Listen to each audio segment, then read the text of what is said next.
Hey, this is John Leon Guerrero. Our guest today is Anson Mount. He's an actor who really became known to us for playing Cullen Bohannon on AMC's Western drama Hell on Wheels. He earned his undergrad degree from the University of the South, a liberal arts college in Sewanee, Tennessee, and his MFA in drama from Columbia. He's appeared in 24 movies and at least a dozen TV series besides Hell on Wheels, shows like Ally McBeal, Sex and the City, Third Watch, Smallville, Law and Order, CSI Miami, just to name a few. In his latest starring role, he plays Christopher Pike, captain of the USS Enterprise in Season 2 of Star Trek Discovery. He once said the Western will always be with us because we'll always need a reprieve from science fiction, and now he's on fucking Star Trek. And his longest-running role aired on AMC, and he doesn't even have cable. He's an insightful creator, he's annoyingly good-looking and happily married, so he's out as a wingman. But he's a really nice guy, and we love his work. He's our special guest today, ladies and gentlemen, Anson Mount. Lions Rock Productions. This is Jay Moore. This is Greg Cruz. This is Bryce Vine. This is Dexter from The Offspring. This is Nathan This is Sebastian Younger. This is Daryl. This is Stuart Copeland. This is Mick Gillette. This is Andy Summers. This is Dr. Bob Greenberg. This is Gabby Reese. This is Rob Bell. Hey, this is John Leon Guerrero. Hey, and this is Pete A. Turner. Hey there, this is Anson Mount from Star Trek and Hell on Wheels and the host of the Well podcast, and I'm here today on the Break It Down podcast.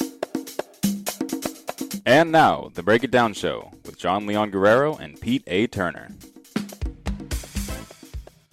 Yeah, the Break It Down Show is proud to have Anson around. And so first you have to thank Judy, who connected us, because she's awesome, and she does a lot to promote what we do.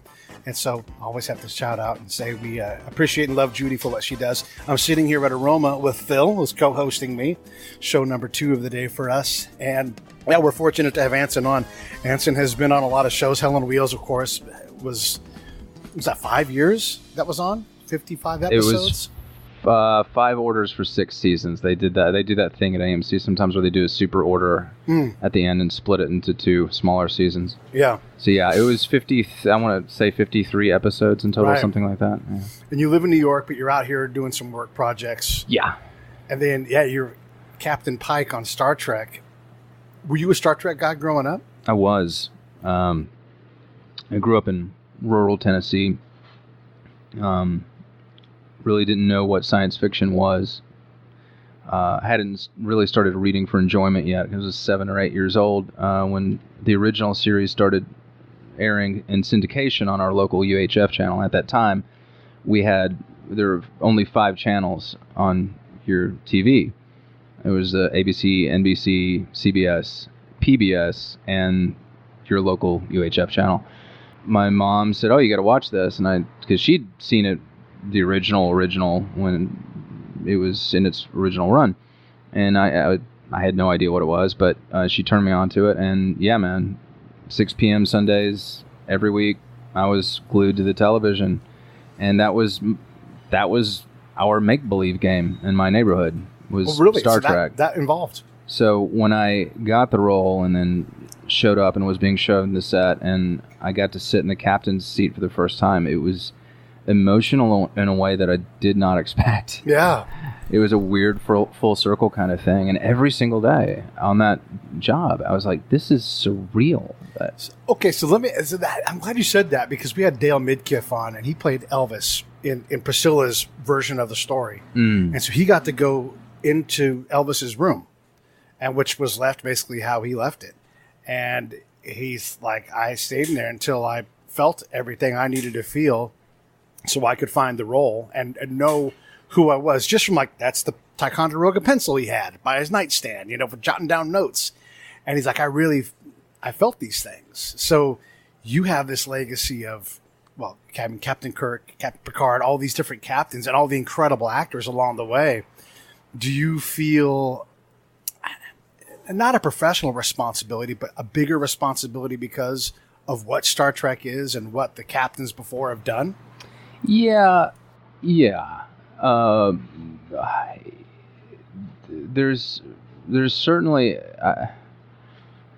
as I've grown older, as an actor, I've learned what's going to serve me and what is not going to serve me. And there's a side to the honorific of any role that the best it can do for you is to kick your ass in gear a little harder, right? And I have a pretty strong work ethic already, but we can all slack, especially when we get tired in a late in a season, crazy hours. But then there are other things that aren't going to serve you, like worrying about it, wondering what people are going to think, and blah blah blah blah blah. So I'm pretty good at letting that go at this point.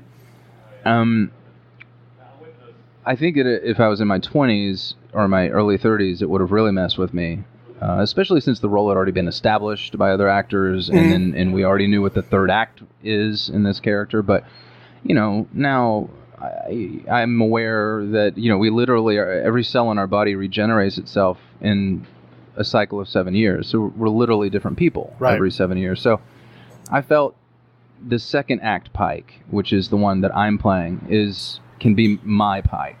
Okay. But he's still a by-the-book commander. Oh, yeah. Are you a by-the-book kind of guy? That's a good question. I think I am. Yes, Phil. How you like that? I think I am. I was raised... I had my manners drilled into me. I was never really that bad of a kid. Mm-hmm. I don't even like speeding.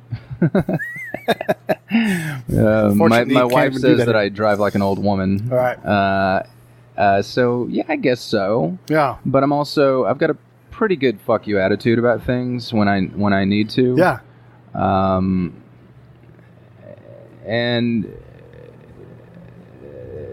I think that one of the things I love about Pike, that while on paper the idea of him being by the book can sound rather boring, to me it just gives us a better sense of what the Starfleet Code of Conduct is and how special that is, as exhibited through this one man and his crew. And the other thing I like about the character is that he's really egoless. Okay. In his ability to admit when he has no idea what's happening or what's going on, and if he has one superpower, it's his ability to turn the bridge crew into a larger brain than he has, and you see that play out several times in the season. You saw it in the first episode, and it continues to happen. It makes for great TV. I know a lot about commanders from my time in combat zones, and there's several things that commanders have to do, whether they're running a ship or brigade or anything else, is they've got to mentor their people. They've got to, like, that major, that captain, that lieutenant, they need to advance up. Maybe they're giving them homework like, you need to publish in an academic journal, or I need to see this from you. There's not really time for that necessarily on Star Trek because you've got a story to get through and everything. But maybe there is. That's my assumption. Is there's sort of like this fatherly role, but there's also this role of Captain Pike has all the answers. He knows what to do. But sometimes he needs to step back and let a captain work through a problem so that captain can get to where they need to get to. Do you have a sense of that at all as you play Captain Pike? Yeah. I think you said it very well. We did the Critics Association yesterday, and Ethan Peck, who plays Spock in the season, and I were talking about that kind of relationship between the two of them. And I tend to believe that, you cannot lead in a vacuum. And especially when you're on a 5-year away mission, there's I think Pike's smart enough to know that these relationships can bleed into a kind of friendship or mentorship, and that can actually be quite useful and is healthy. Yeah. What's funny, Ethan said he thinks that Spock looks at Pike as a kind of adopted big brother, and I said, oh, I don't think Pike actually knows that. And he said, no, he definitely doesn't know that. But you've served in the military, and I'm portraying a quasi-military captain. How am I doing? I mean, I think that's a very... Here's things that you can't show on Star Trek because you just don't have time. Everybody is eating, making waste, needs new shoes, new pants, all these things that you have to account for as a commander. And you have someone that deals with it, but you're the person that's like, why isn't the lettuce green? Why is it all brown? Like I've heard these conversations happening, and the person's like, It comes from Atlanta, and we get to use lettuce. We get the extra. We're not even supposed to have lettuce at this grade of camp. So imagine if you're on a smaller ship, like, you send an away team, they're on that ship. If they're gone for 25 hours, they have to eat. So all these things that are in there, I don't see those things, but I don't know how they add to the story. But in terms of your presence, even like sitting now, I can see that you have like a commander's kind of a presence to you, So I don't know if you're trying to act right now, but I can definitely see the reality that you would bring in that role. I think Hell on Wheels helped in that sense. Okay. Because what a lot of people don't realize is that the construction of the Transcontinental Railroad, which Hell on Wheels was about, was a military endeavor. Yeah. The majority of those workers were out-of-work soldiers because the Civil War had just ended. And so these guys who had just been trying to kill each other a few months before were suddenly sharing this vision that they had to complete. And somebody had to lead them. And so they hired a man named Granville Dodge, which is one of the inspirations for Cullen Bohannon, although Granville Dodge fought for the Union and was probably not as war-wounded and scarred as Cullen Bohannon. But. So we've had Jim D. Felice on. He wrote a book about the Pony Express, and he's a really well-known author. But that gap in between from like that Pony Express ride, which happens, the first message is President Lincoln's won, and then your guys is like he's just been assassinated. So there's a very short time frame in there. Yeah, I actually had I was involved in a pitch one time involving the Pony Express as a storyline. It was a very short-lived endeavor. 18 months. Did not last long. And in that time, the Mormon Wars. They were actually trying. The writers of the Pony Express would try to sabotage. They would cut down telegraph wires. Yeah. Because it was putting them out of business. Yeah.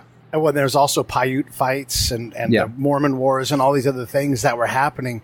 Did you guys have to account for that stuff in your story, or was there enough conflict just with the getting of the railroad together? The protagonist of the story is the Transcontinental Railroad. Okay. As a, I could say it's a metaphor, but it's because it actually happened. But,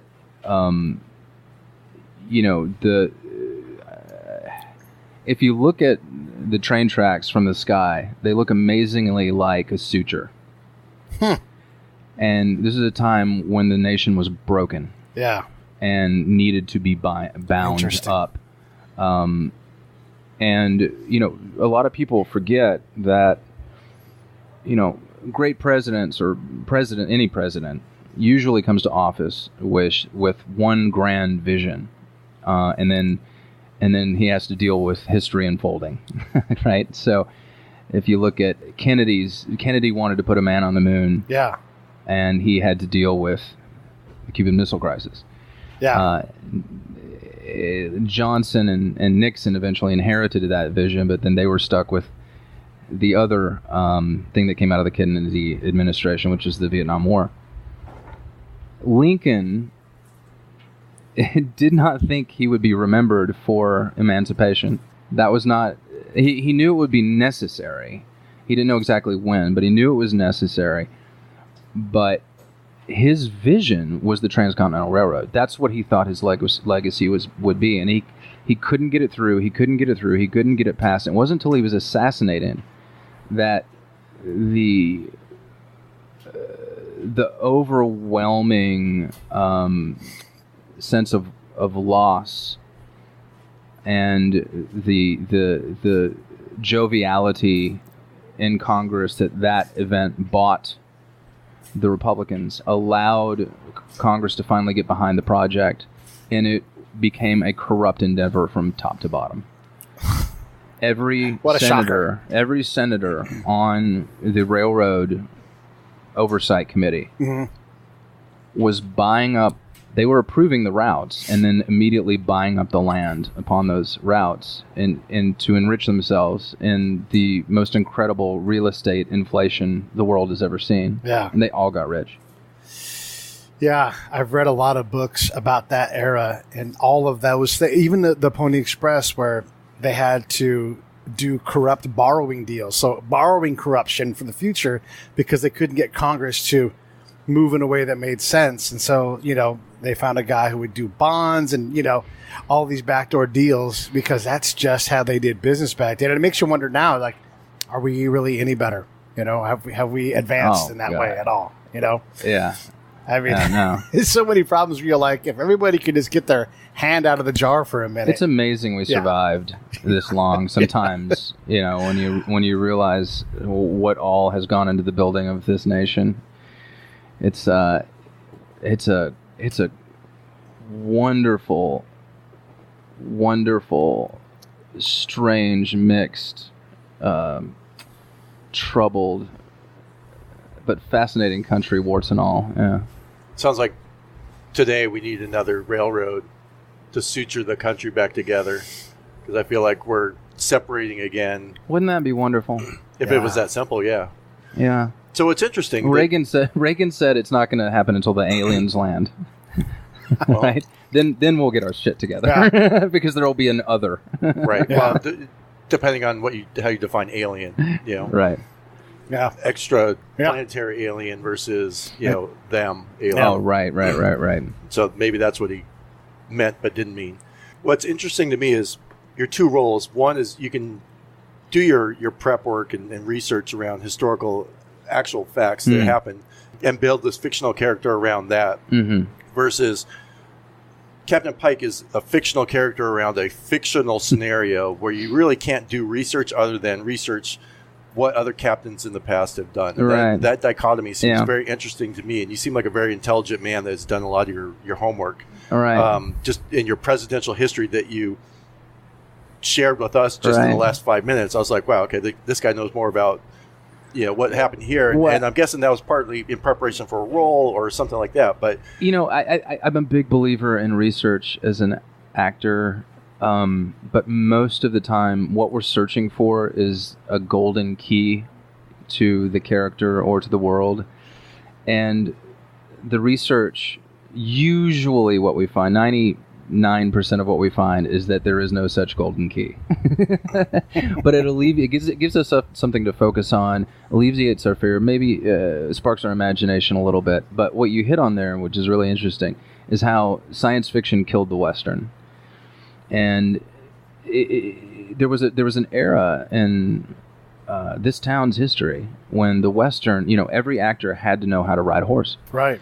The Western was our avenue towards escapism because we had the means, we had the horses, we had the history. We could shoot a Western. We were technologically progressed beyond the 19th century and could portray it. And then with, the advent of compositing and CGI in general, we can now look to the future, and that is at the outset. That's just that's an even further removal and allows television to really become a very broad metaphorical platform, and Gene Roddenberry got that. Yeah. But still based Star Trek on his idea was the old wagon trains of the West in space. interesting. The final frontier. Yeah. So you're a cowboy at heart. You're being typecast as a cowboy, whether it's I think Pike's a cowboy. right in the Western. He's a white hat, but he is he's a horse guy. Yeah. There's a reason that Roddenberry gave Pike a horse. So I still think it has strong Western elements. But in terms of finding Pike in doing television, a lot of people don't realize. I think that or people don't work in the business don't realize that we don't come to the table having all the answers. Even the writers. The writers are quite often trying to figure it out at the same time the actor is. And so in success, it turns into a kind of conversation, and you figure it out as you go along. And you get very deft at how and what footprints you lay down so that you're not sort of painted into a corner. And I think it's a great way to find a character and explore a character and portray a character, is finding out more things as you go along. And TV makes that a great long process. I never thought I would like long-form television before I did it, and then I absolutely fell in love with it. So Captain Pike's character arc is fluid. Is that what I'm getting? He's got a solid foundation. Well, it's just there's so little we know. Like, of all the revered characters in the Star Trek canon, we know the least about Pike. We know almost nothing. But he is this...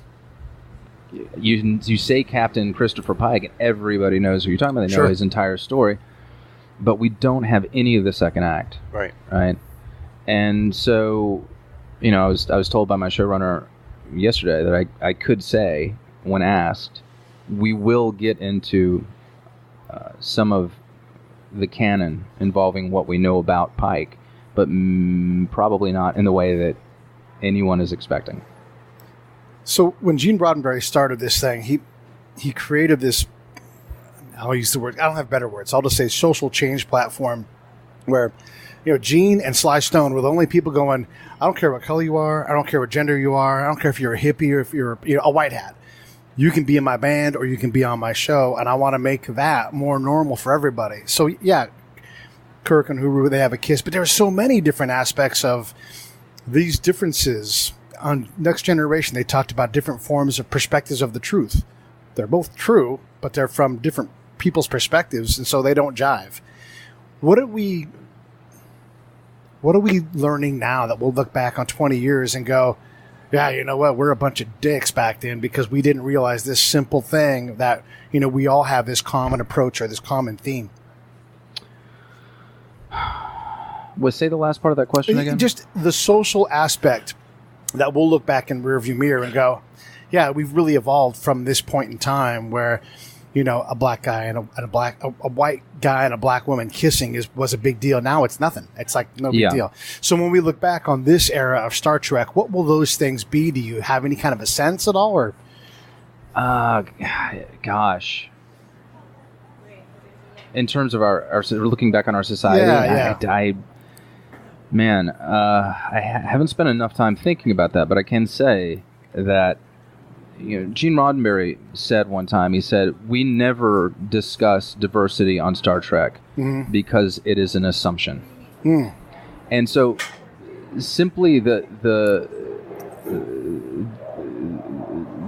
character creation of Starfleet and the Federation, just knowing what that was and presenting it was the statement.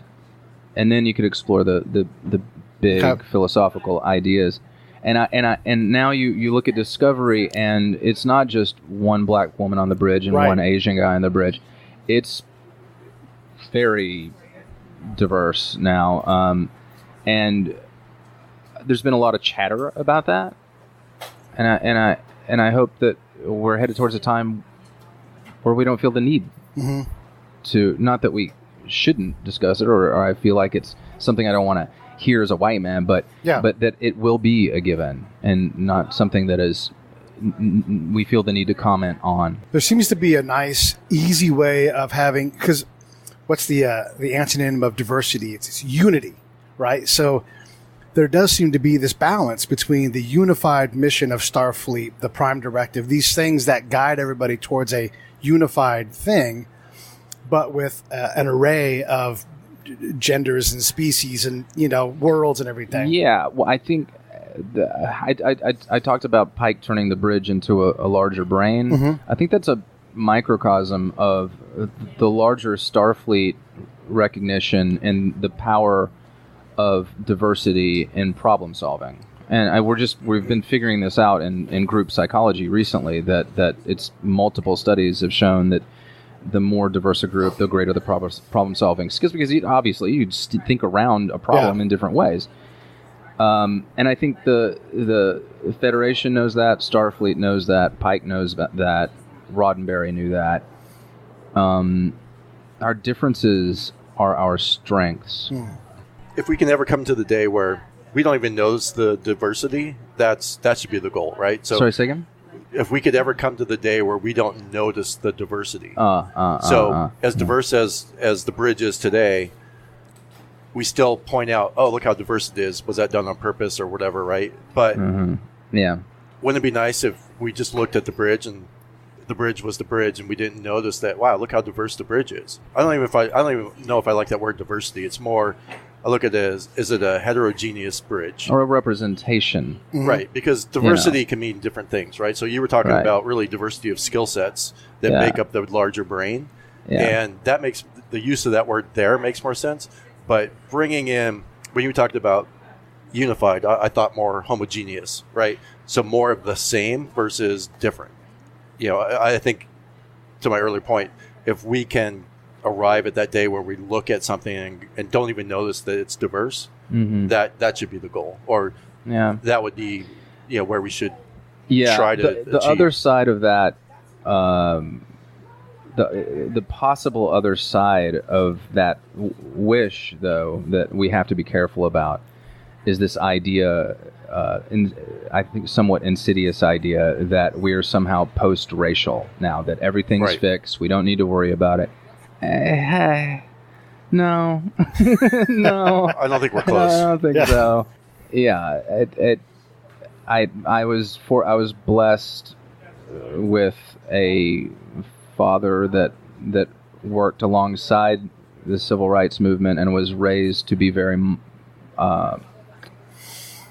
mindful of where we are in our history as a country.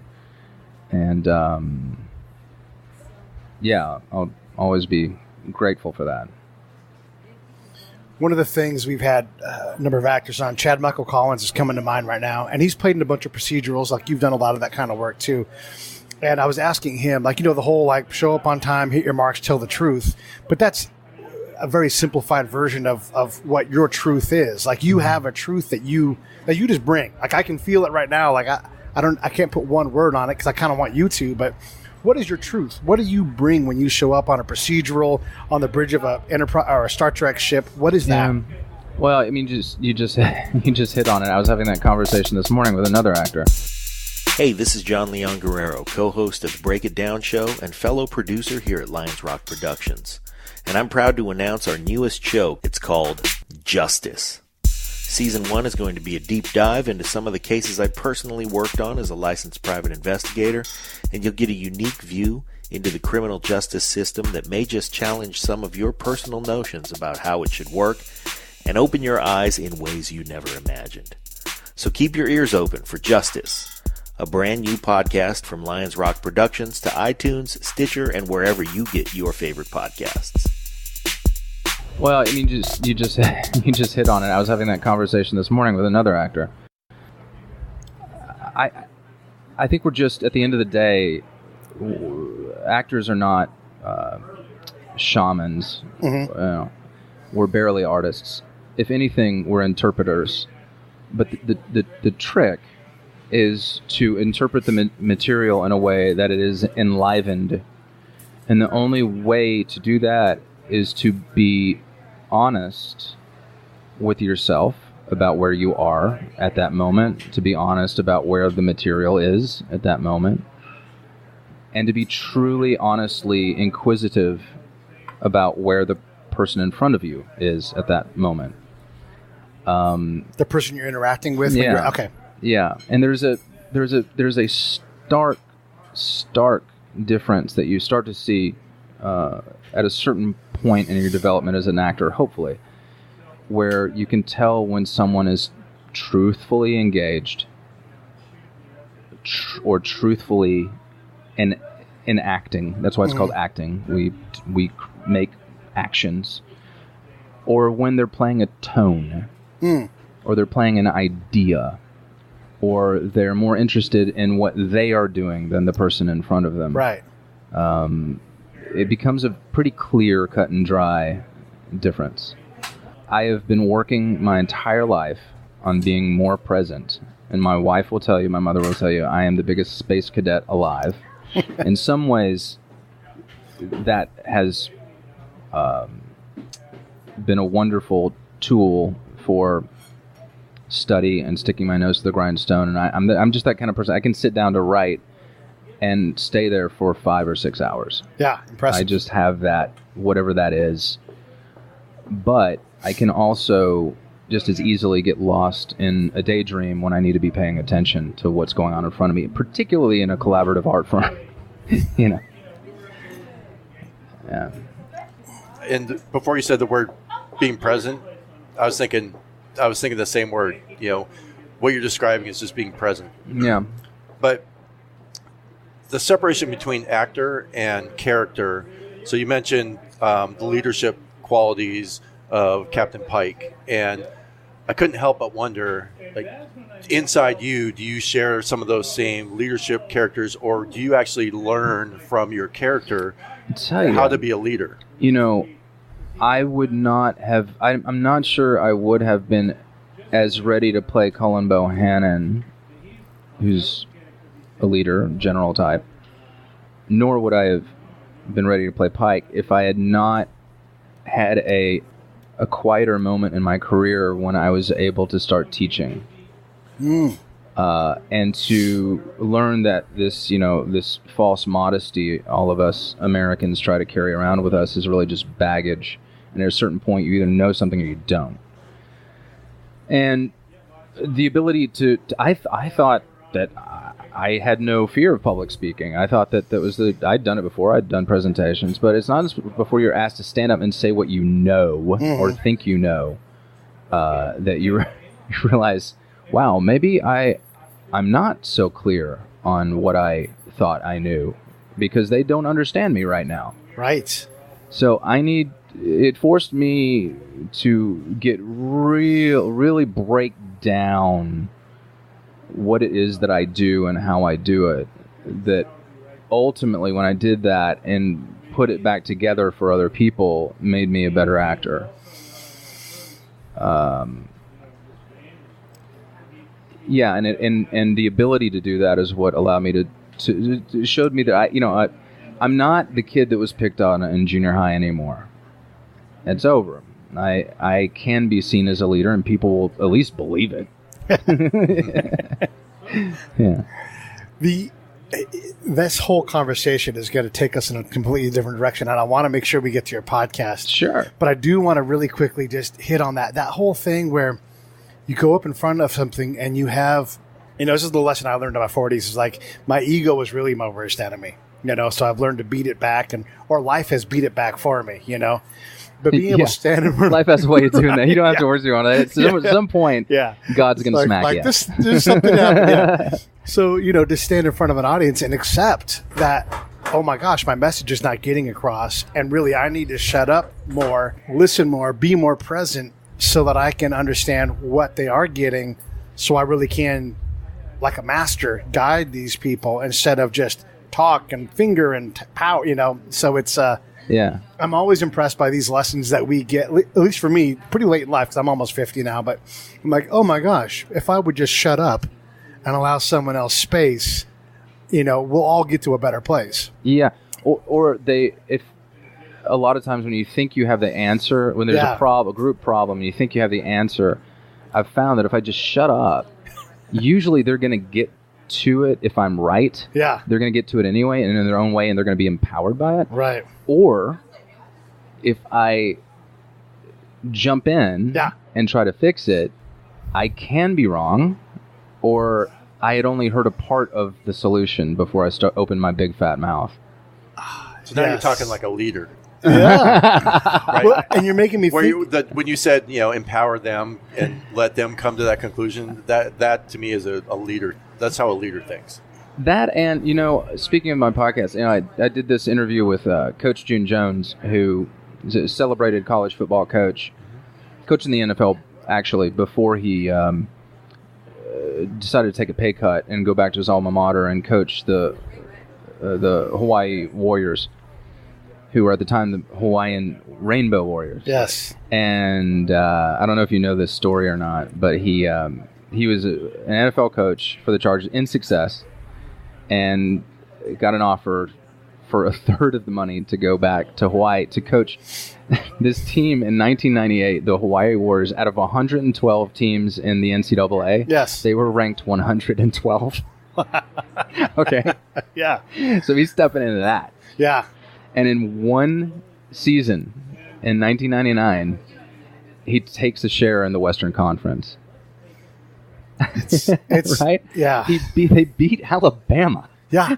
With this same roster. Actually, they cut the only 2 nationally ranked players. He cut them. Wow. Because they were being assholes. Right. Yeah. Man, there's so many things I want to ask you about. And I asked, it all boiled down to, I had a very long conversation. I was like, it sounds like you're talking about these players like, not like they're players, but like they're family members, like you love them. And he said, love's the difference. Love doesn't get talked about very much in football, but love is the difference. And he's a profound man of faith, and it partly comes through that, and the fact that he almost died one time. But that just hit me broadside. Yeah, there is room to love in a team situation or a military situation or. There's such fertile ground right here in this conversation. You have to love. Yeah, you have to have love. I'm going to go back to ego for a little bit. People like us, I feel like you're a pretty gregarious, outgoing kind of guy. It's also easy for us to jump in and fill a silence. An ego like, oh, yeah, I know the answer to this, and we can stick our chest out and go in.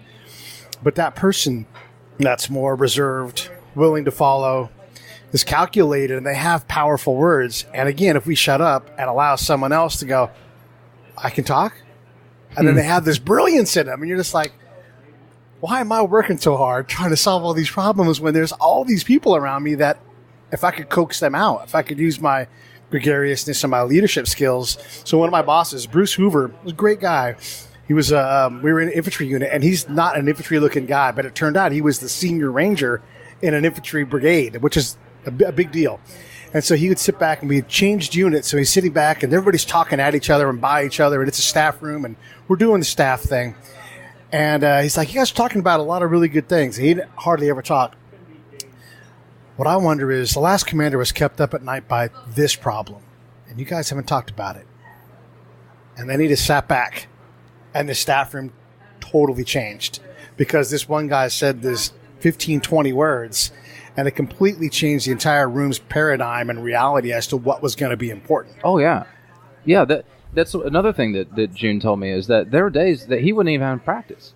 He would group the men up in like groups of 7 or 8, and each would have an assistant coach, and they'd sit and say, okay, we're going to one at a time tell everybody about a moment where your entire life changed. And they'd be out there sometimes for hours. Yeah. But it got them to the place where they were ready to die for each other. Right. It's very smart to take your foot off the gas pedal sometimes.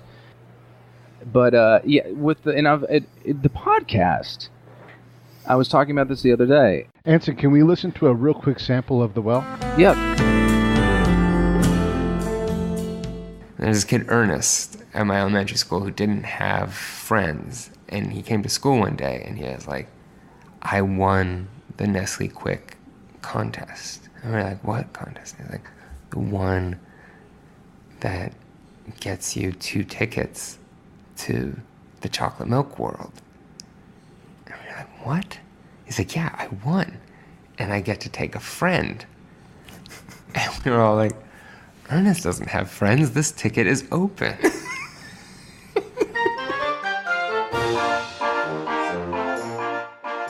For like 3 months, every kid was competing to be Ernest's +1 to the chocolate milk world. Which, of course, like if you think about it for even 5 seconds, you're like, that's disgusting. I'm swimming in milk and I'm drinking milk people are swimming in? Like, neither one of these things are good. But we all really wanted to go. And we were all jockeying for position, and Ernest knew what he was doing. He was cultivating it. It was like early Bachelor, right? Where you're like, I'm in, oh, I'm out. Like, oh, what's going on? This date seemed to have gone really well over here.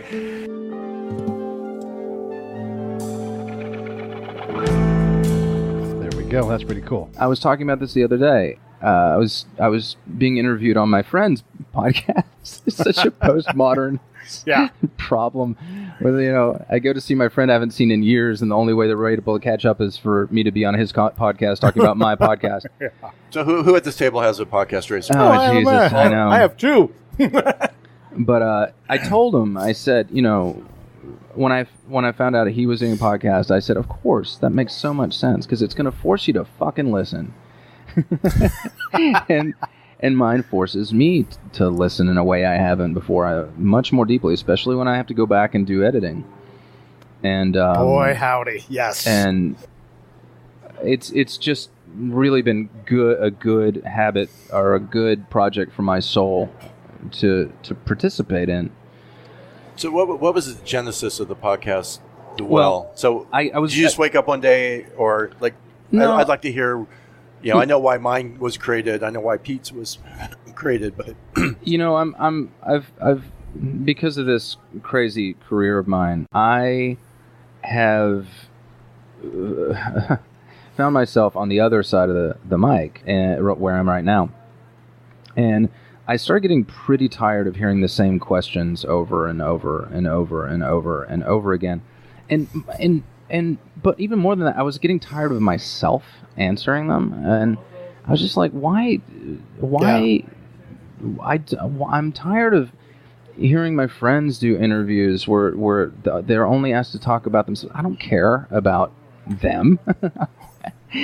So I had this idea to do a podcast that was interviews with people that are about the thing that you didn't know that they do or that they're not known for, and I kind of hip-pocketed that for a while, and then I was talking to my best friend, Branan, who's my co-host, about this idea, and it kind of evolved into more just a podcast about creative thinking outside the box. So sometimes we still will, like, have an interview in the can with Cynthia Rowley, and all we talked about was surfing the entire time. But also then with people like June, who most people who don't watch football don't know who he is, that I wanted June's story.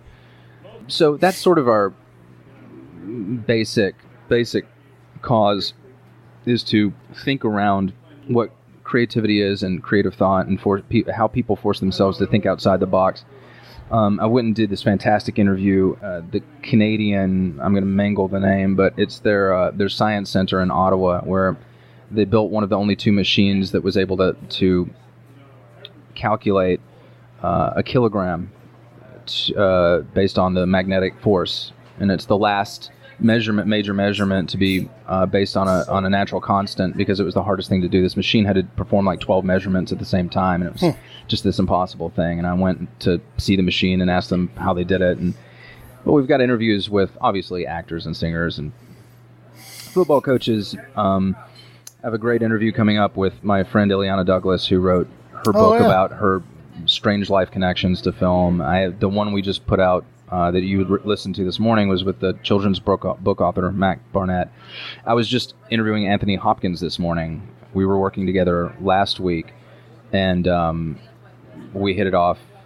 But it's not difficult with that man. He is a total mensch and just a lovely human being.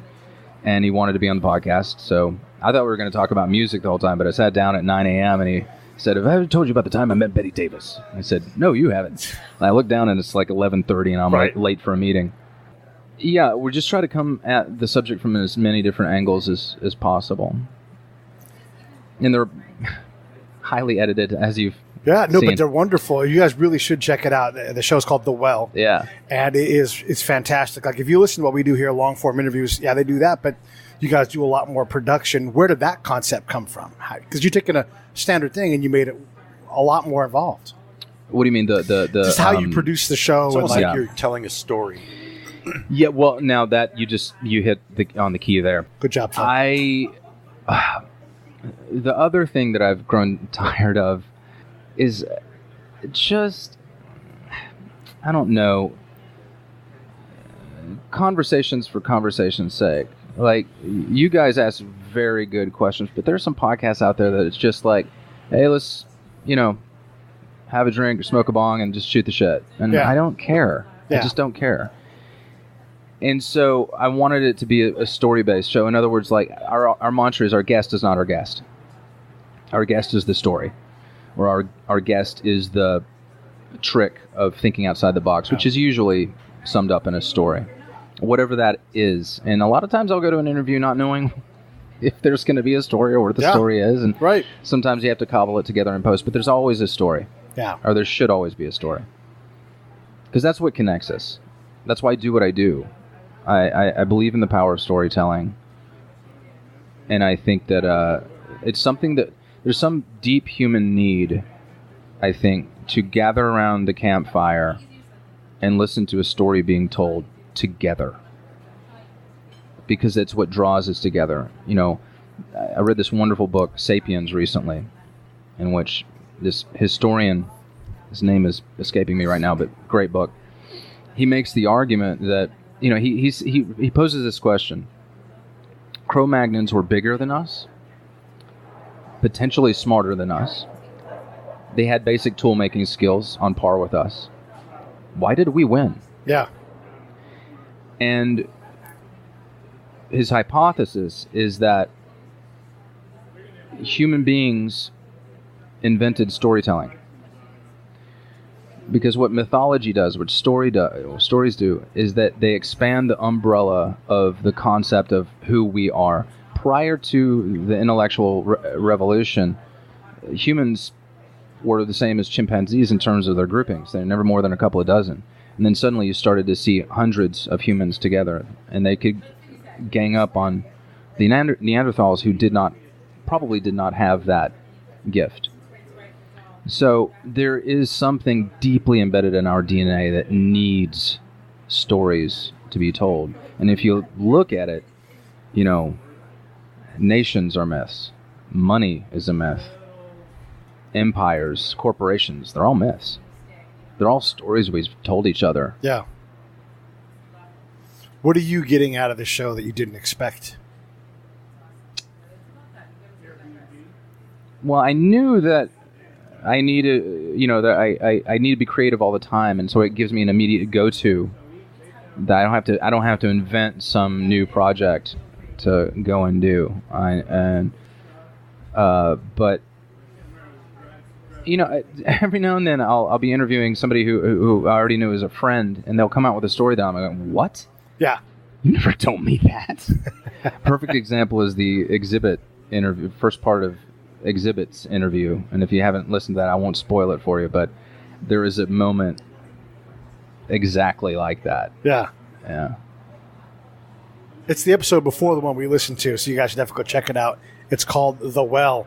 I think, you know, you're trying to think outside the box, and I think the way that you deliver the podcast and this storytelling, I mean, you have a great VO voice, so you have this friendly, warm voice leading you along this journey. And I think that from a creative person's mind, you are delivering an out-of-the-box creative podcast. Well, I have a great partner, too. You know, Brandon's one of the smartest people I've ever met in my life. He's a walking encyclopedia, and he's a very honest collaborator. Demands a high degree of performance from me, and I do of him. And we genuinely have fun together, which I think is the best part of the podcast. Is that, you know, it says at the bottom of our Twitter description, and they laugh at each other, which is true. And he's a gifted storyteller.